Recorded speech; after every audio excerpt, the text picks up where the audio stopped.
اللہ کے نبی علیہ الصلاۃ والسلام کو اللہ کا بندہ اور رسول تسلیم کیا جائے، توحید کے پیغام کو عام کیا جائے اور اللہ کے نبی صلی اللہ علیہ وسلم کی سنتوں کو عام کیا جائے۔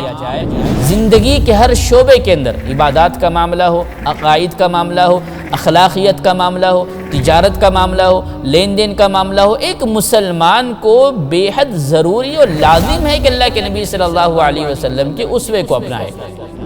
من یطیع الرسول فقد اطاع اللہ، جس کسی نے بھی اللہ کے نبی صلی اللہ علیہ وسلم کی اطاعت کی گویا کہ اس نے اللہ کی اطاعت کی۔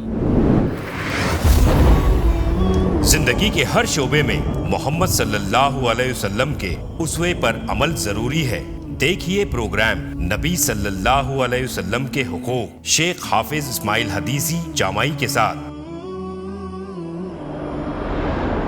روزانہ رات 10:30 بجے اور ہر صبح 10 بجے مرسی ٹی وی پر۔